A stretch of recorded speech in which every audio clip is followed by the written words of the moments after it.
I've been making art in Hollywood for I hated for over 40 years, but I've never found does anyone like these cocky stars. Graham Norton, the lovely master who can make any interview go crazy right now, and as expected admitted that he couldn't stand 6 of the guests over the course of 40 years.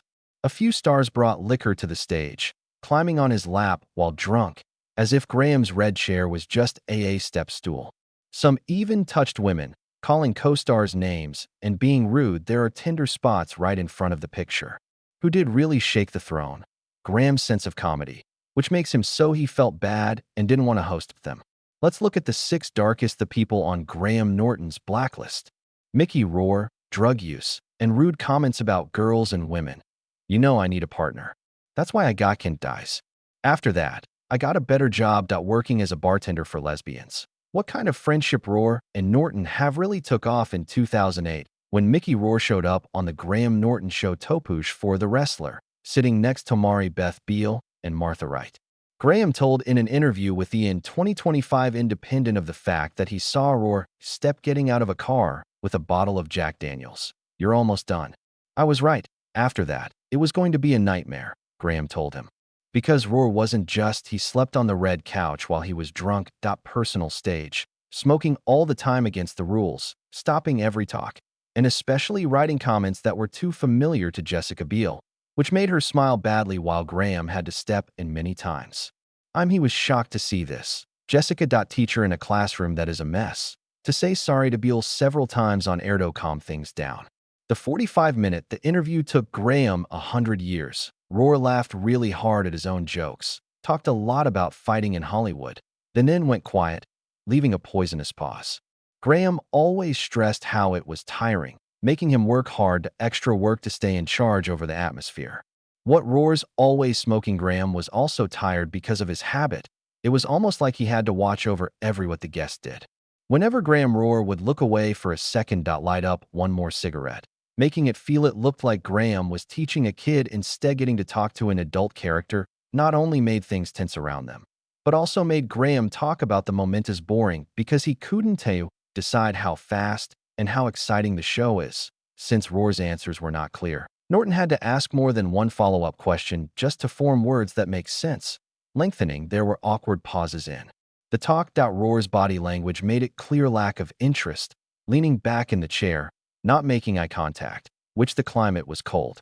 The warmth and the show's funny parts were toned down, and Norton had to carry almost all off-talk to fill in the blanks by how reluctant the guests were. Specifically, what it could have been an interesting conversation that became one of the most stressful and hard things that happened in Graham Norton's work. It proved that even a smart and funny host can face moments you'll never forget.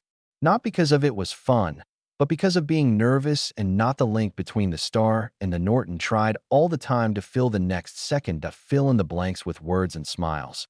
But it became more and more clear that they were tired. It's like, a director later said, it was like talking to a wall. Even Graham, with all his skill and charm, hedged things back on track. When the show was shown, viewers could clearly see Norton's tiredness. He said it was one of the toughest talks he's ever had. Not because they were mad or rude, but because due to a broken link. Mickey Rourke's that attitude was really awful, but the next person will surprise you even more because of what he did. Harvey Weinstein, he was crazy about himself. You were the doctor. You sat on this seat. You didn't tell us anything 4 years ago. You'd come here every Christmas and say, no, nothing. It all began in 2015 with Harvey Weinstein was still a Hollywood mogul at the time with the Weinstein Company and Miramax put stress on the Graham Norton show crew to make a seat for him. Graham said in 2023, he talked to RT Radio 1 that demanded in emails that they beast to come even though the plan was we didn't want to. But he made us and he won in the end. Weinstein showed up on the red couch along with Olivia Colman and other stars. David Tennant and Tom Holland will show the copy game it. Other tasks it wasn't a lively talk. Things quickly got out of hand, kept interrupting Norton and the other guests, who led the talk toward what he had done instead of taking part in the funny, lighthearted joking around that the show is known for. Haughtiness and a dominant personality took away from the natural charm and fun off the program. All of this made Graham Norton to take care of things. staying professional while you try to make sure the show doesn't fall apart. What irritated Graham the most wasn't excitement not dead or alive, but the disrespect for there are limits. The pride of someone in power to think that money and fame could buy he did everything like the show was over, Graham said. Meeting Weinstein showed that even with skill at improvising and having knowledge, the difficulties a host faces can be hard to predict when dealing with strong, uncontrollable personality types. It told people that comedy, charm, and TV shows, there are times when charisma can be tried by people are uncertain. That night made Graham Norton will always remember that event. After many years, when Weinstein's scandal was made public, he thought about theft the episode with new knowledge. The time now looked like a look into a person was strong on the outside but had a world that was troubled, and it stayed in watchers and Graham wouldn't have the don't forget. I knew nothing back then, he said, but it was clear now. The episode, which had been awkward before, was now a scary warning about being proud and mean that the whole world would later see completely. I'm also following the Dashert movement. Graham didn't think twice about speak up. When they talked to the in 2022, he told the Irish Times that Weinstein was the worst person who has ever sat on my couch, and he is now in jail, so the prize is his. What they said was both sarcastic and full off not wanting to. There are still clips online, but not many people are brave enough to watch now. As for Graham, it was a notice that bad things do happen. Not always show itself. It's just smiles, walks out on stage, and Triesto take over the space around them. On the red couch of Graham Norton. If Harvey Weinstein caused a lot of trouble, there had been another long-winded role. Graham met Robert Dyro, who joked about being a top choice for the most tough visitor. But now, Weinstein not only sat on the throne, but also a classic amount of discomfort. Robert and Dyro is the most dull and hard to talk with a friend. Robert Dyro is a totally different case. He gets prized as one of the smartest and most skilled well-liked stars in Hollywood. However, how hard it is to get jobs this well-known. When Graham talked about on stage, Dyro would sigh as if think of a bad date that was full off hopes, but ended up being awkward nothing. Graham did not think of Dyro as an enemy, but a great example of a friend who made him work hard to keep the pace of the show. A great actress on TV, but in real life, not around the table king. When going on the Graham, Dyro showed a guarded side on the Norton showed up behavior that was very different from Wabergesse aura of energy. From the time while sitting on the red couch, it was keeping the talk going would be something to do. The trouble started with a few when Dyro came to stay, especially in 2018 when he sat with the Ocean's 8 Helena Bonham Carter, and Mindy Kaling, Rihanna, and Anne Hathaway. Graham talked about in a Cheltenham interview at the Literature Festival. I felt like a bus driver at a boys' night out. Everyone talked over for 45 minutes. They laughed loudly at each other, but the people didn't know what on earth they were looking. Norton realized very quickly that Dyro gave was short, careful, and didn't give answers. Sometimes just a nod, a small smile, or a carefully picked words. A beat that is usually quick and lively. The show all of a sudden became more not easy. The host had to remain calm, start a talk with something clever, or ask nice questions. Anyway, Dyro kept quiet, showing only short thoughts. Which thing did Graham not like about Dyro? First, the dead quiet was followed by going on, like a 2-hour art film not having a climax. In a Sunday Express in September 2024, Graham made a direct call Dyro boring, putting him with the guests so quiet that the show lost its life force. It's not a conversation that Derry is king, he said with a smirk. The host has always liked natural fun and lively conversation, so I feel robbed if a movie starts the talk. Lord lost in his own world, it makes sense.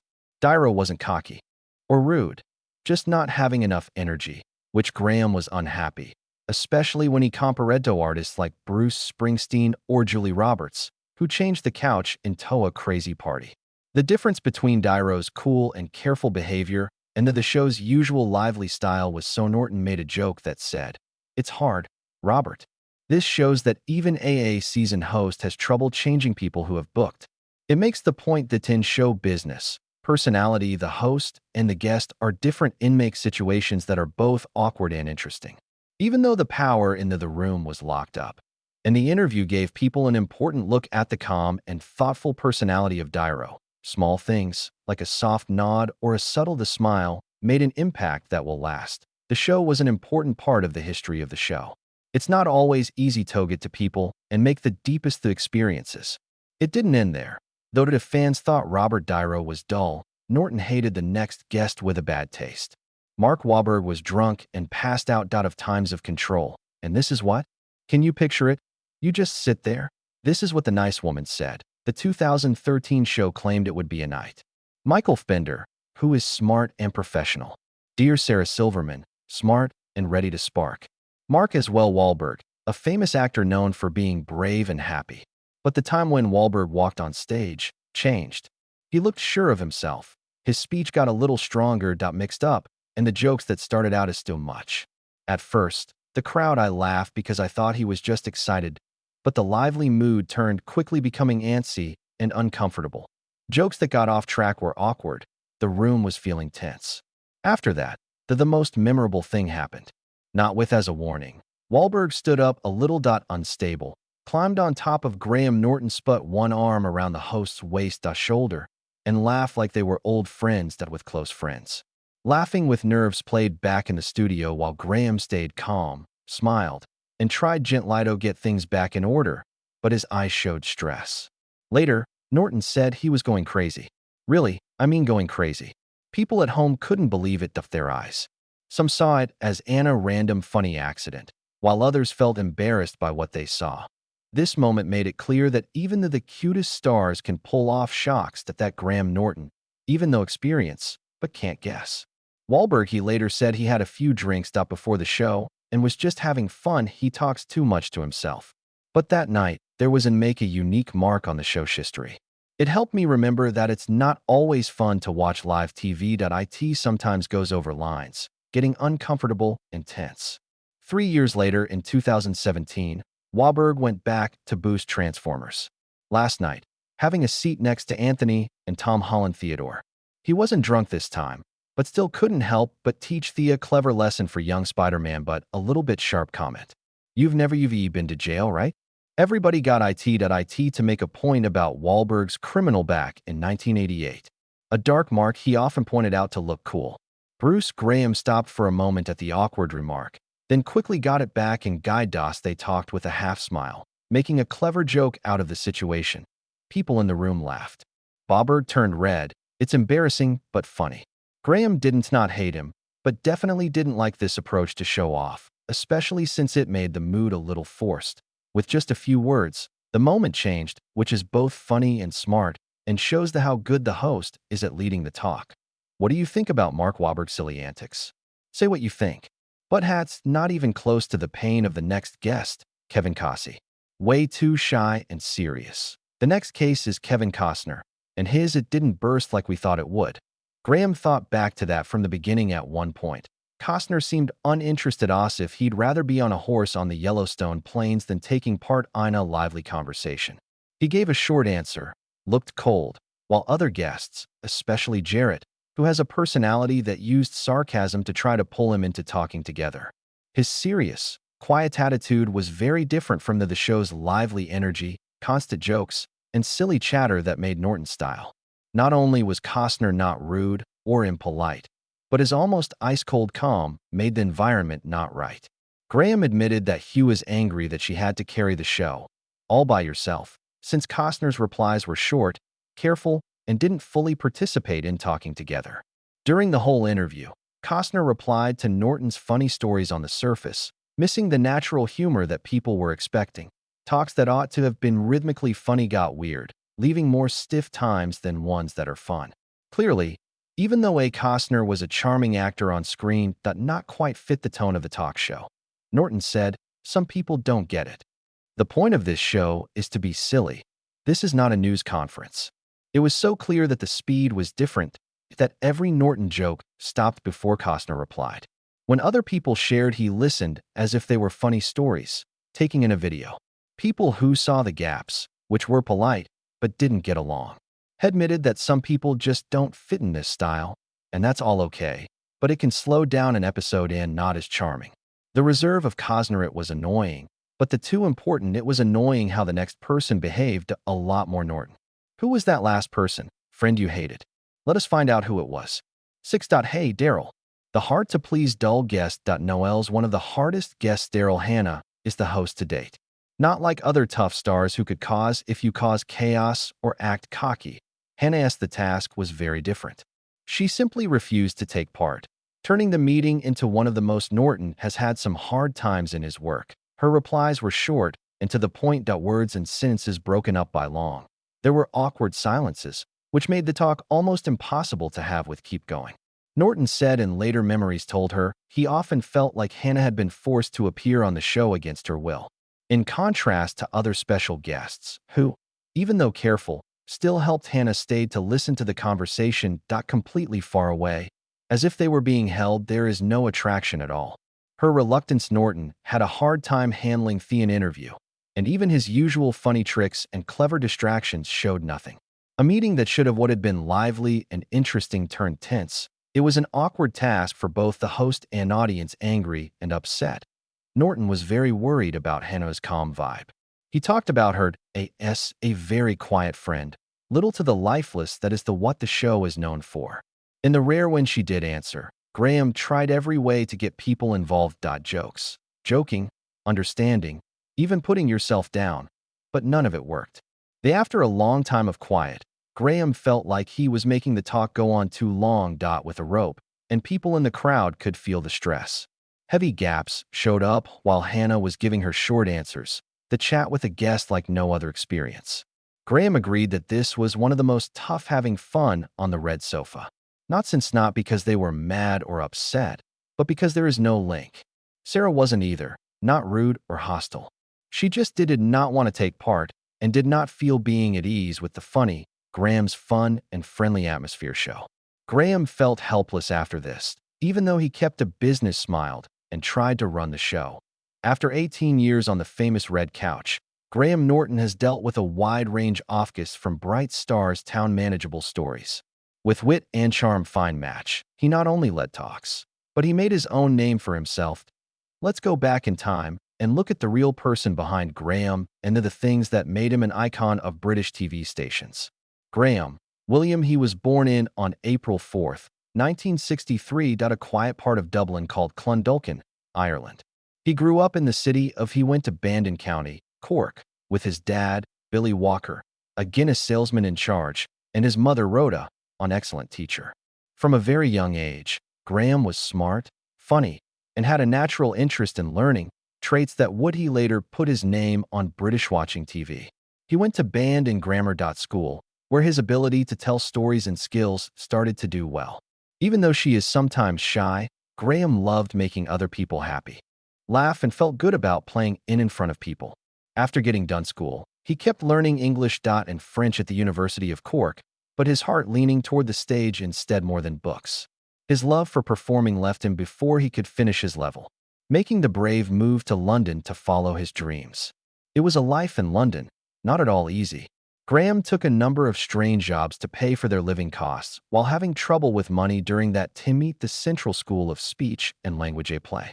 That was during that time that he changed his stage name Graham Norton, which was a turning point in his work life. In spite of problems, perseverance, personal charm, and funny things made fun possible. 1980s around the world. But the big break came in the early 1990s. The first time he did stand-up comedy humor, which quickly became known for his sharp and interesting style. When they first had success on TV in 1996, going to be a guest host on the Jack Channel 5 has The Doherty Show. His quick fun, wit, and a magnetic personality caught the eyes of both producers and crowds, clearing the way for his own show soon after that, in 1998. So, Graham Norton began his show on Channel 4 and it quickly became a big deal. The show showed a bold, strange, and openly funny style with famous people interviews, strange parts, and direct interaction with the public. It was Norton's skills were on display, putting to put guests at ease and keep watchers glued to the screen. The mix of wit and natural charm and the power to make things happen unexpected events won him many awards at AFI Awards and made him a fan favorite by both famous people and a large crowd. Because of how well so Graham did, he went on to show Graham after Norton. Norton, making his name as an unpredictable but always interesting host of a TV show. how quickly he thought and the funny performance went wrong. Moments turned into gold, while his take care of guests often led to even major stars to appear out of the blue. In 2007, BBC saw how talented he was and offered had the chance to change his job going on with the Graham Norton Show. First showing in BBC Two before moving to BBC One. The show became a worldwide hit very quickly. Norton's is not like other talk shows. Format brought together many guests sitting on one couch, allowing natural funny chat. The calm atmosphere along with Norton's continuous hosting made a huge number of memories that will last a lifetime. Getting to know famous people. Today, Graham Norton is still very important continuing to bring joy to TV to people with sharp wit, quick humor, and an interesting personality. The Graham Norton Show is one of the most popular talk shows in the world, putting together fun talks with famous people, games, and lots of lively crowd participation, turning the famous red sofa into a place where moments to remember.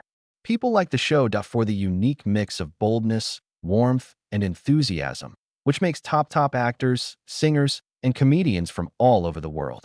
Besides his Norton, its main program has grown out into different projects, such narration of a documentary, giving a special going to events, and being a guest on several different TV shows. He's also being involved in radio and hosting shows that draw attention to his love of music and interesting stories. These past few years, Norton is now using digital media, building a strong social presence ways for him to connect with his friends and shares their own thoughts. Off in camera, he continues to speak out for LGBTQ+ people are often visible talking about participation and equal rights problems. Managing work and family life. Norton's daily life and interest reflects both a strong desire for fun and a promise to promoting friendship, fun, and being open to everyone in all of his projects. And he has found love in his daily life. Jonathan Jono Mloud brings happiness to his life, Scottish movie director. They got together and started meeting for a long time, making a stable and long-term relationship. Not very important and in secret, they keep their love strong. Quite different from the flashy Hollywood, where things can change quickly. Often comes across properly. Jonathan Mloud is not only his partner, but also a trusted friend who helps Graham behind the scenes of his show The Job. Fans really like how close they are. For how simple and private it is. Graham says this over and over again. Balance is needed in relationships, helping him stay away from work stress and the traps of fame while still having normalcy in everyday life. Even so well known for his wit and charm on behind the screen, Graham keeps his personal life. He rarely talks about specifics of his marriage or relationship with Jono on talk shows or chats. Enjoy private moments away from the bright light. These things help him keep a ounce space that is only shared by the two of them. One important thing about Graham does these things in his spare time, not have kids. In several conversations, he has said out loud that making it clear that this is a personal choice that he doesn't think he could be a good dad. This also helps him concentrate completely on his job and his being close to Jono without the problems with the usual family duties. More than two, Graham Norton has been a host for decades that came across all kinds of guests, from charming and funny stars to those who tired and put him to the test. One of the Mark Wahlberg faced the most trouble with unknown chaos, Robert De Niro with long periods of quiet, Mickey Rourke drunk, and Kevin Costner was too much, too cold, and unwilling to cooperate. Daryl Hannah refusing taking part and making things awkward, and a strong case against Harvey Weinstein, a haughty attitude. Not only did these people check Graham's ability to improvise, but they also showed that no matter how skilled the TV show is, you can't manage everything. So, what irritated you the most? Wahlberg's either De Niro's silence, the chaos, or Weinstein's being cocky? Tell us what you think in the comments or below. Thanks for following. Check out this story and don't forget to sign up to get more interesting content, stories from the movies.